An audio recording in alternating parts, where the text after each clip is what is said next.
Hey guys, Tactical Diesel Dad. Doing an update on my truck. Like in a previous video I just did, got my truck back from the body shop, had it Line-X sprayed. I went ahead and did my bumpers with Rustoleum's Bed Liner Kit. It comes in a bag with the seam of the bag.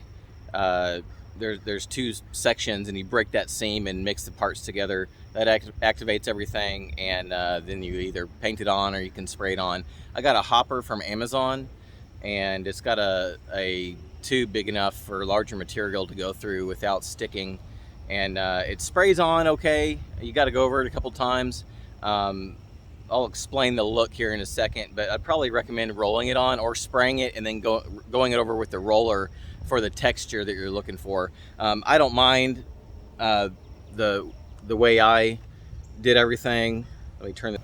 So here's the results.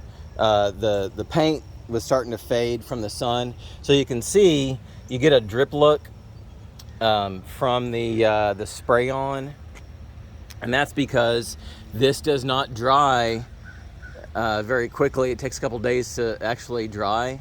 Line-X dries immediately coming out of the gun, and so what happens is the air will push the material around and give it a drip look, and you can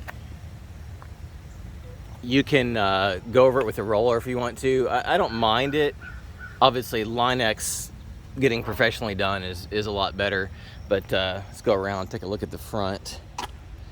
And again, the Road Armor bumpers come with a really good powder coating, but over time it will fade, and I was getting some fading on the top of the bumper here. I think it turned out pretty good for a do-it-yourself job.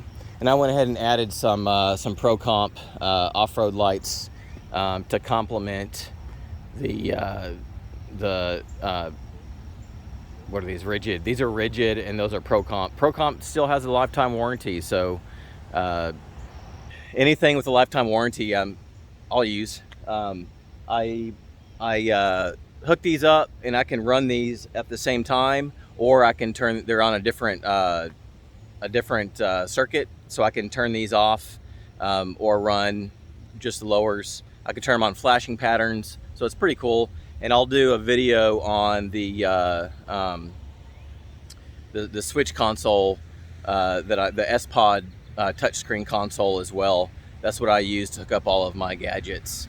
A couple I have direct wired with a switch in the cab, but the S-Pod is really cool. I like it. Kind of expensive, but you get the peace of mind of knowing that you're not going to burn out your factory wiring if something goes wrong.